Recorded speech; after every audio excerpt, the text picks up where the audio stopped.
Welcome to Hall & Estates and Succession Planning, a series of podcasts hosted by Ian Hall and Susanna Popovic-Montag. The podcast you are listening to will provide information and insights into estate planning in Canada. From the offices of Hull & Hull in Toronto, here are Ian and Susanna. Hi, and welcome to Hull & Estates and Succession Planning. You're listening to, and some of you may be watching, episode 196 on February 24th, 2010. Well, welcome back, and it's Ian Hall again solo for one more week, and hopefully we'll have Susanna back next week. We'll drag her into this discussion of what we really hope is going to be an interesting mini-series on plan giving and some of the ideas and concepts that exist. I had left the last podcast talking about charitable remainder trusts, but I had started it again looking to Wikipedia and talking about plan giving and the definition of plan giving, and basically the idea that we're going to do something a little more sophisticated than an outright gift to a charity.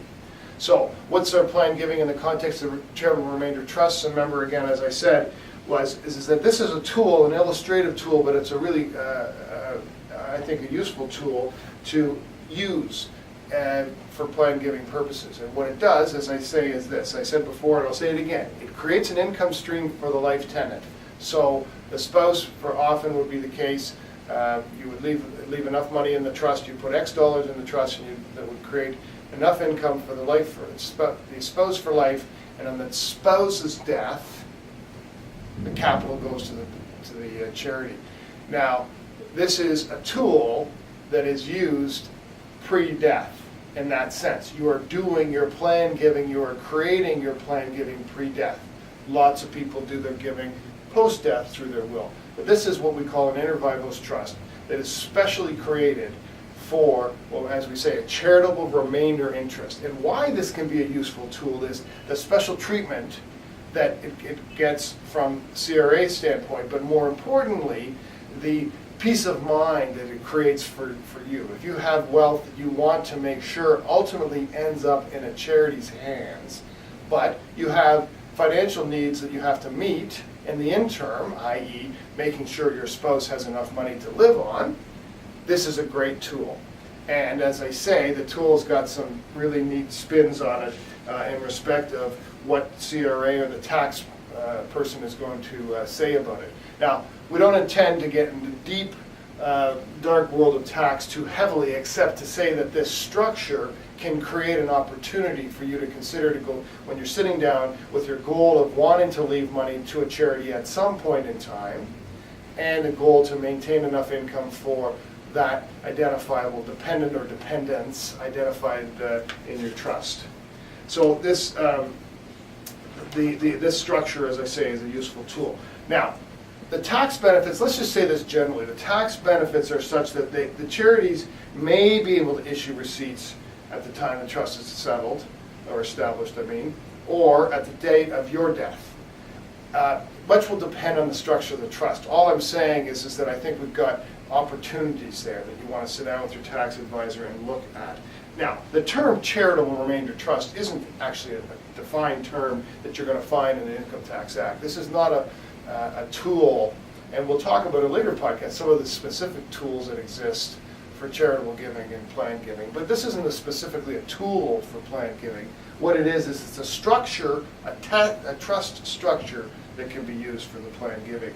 And all of the rules of trust law that we've been talking about for many podcasts all apply.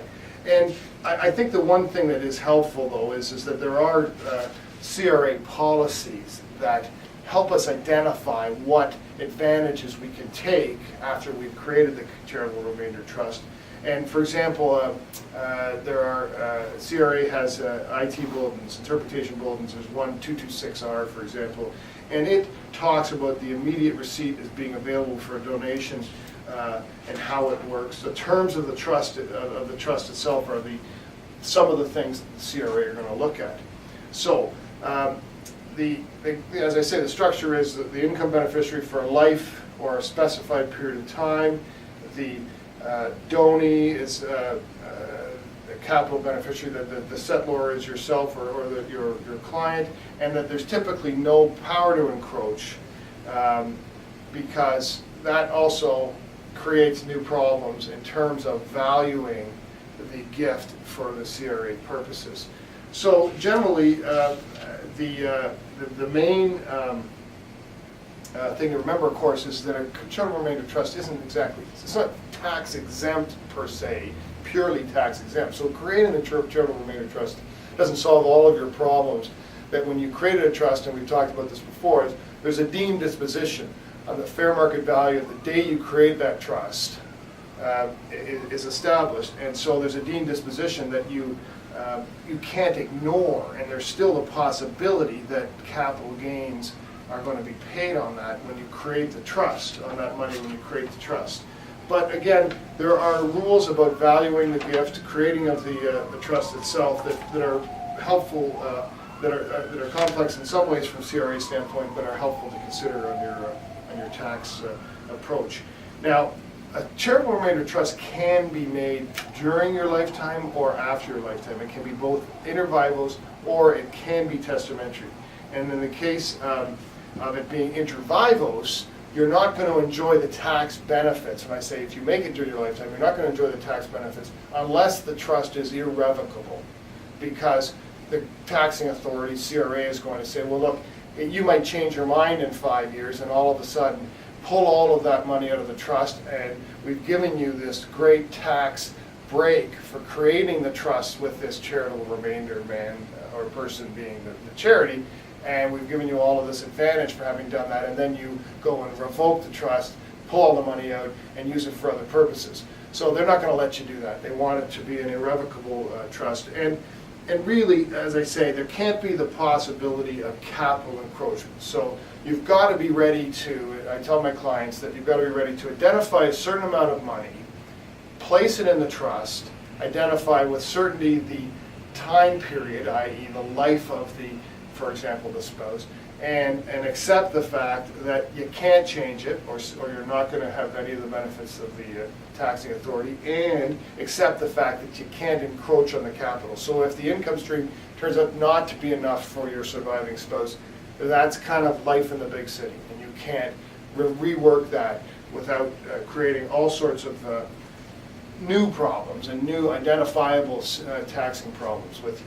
So as long as you stay within the four corners of the structure of a trust, you have some really interesting benefits to it that I'm going to dive into with hopefully Susanna in our next podcast to get us really to fully understand what we call the charitable remainder trust advantages are. But we understand the non-tax advantages is that we've identified someone who's going to enjoy some income during lifetime, and we've identified before we pass away that the gift of capital, that amount of money you started with, will pass to the charity of your choice. So you've felt good, you've identified that you know you're going to, the charity will one day benefit. And the nice twist is, when you create these trusts, what advantages from a tax standpoint do you get to enjoy during the life of that trust, both while you're alive and of course while the life tenant is alive.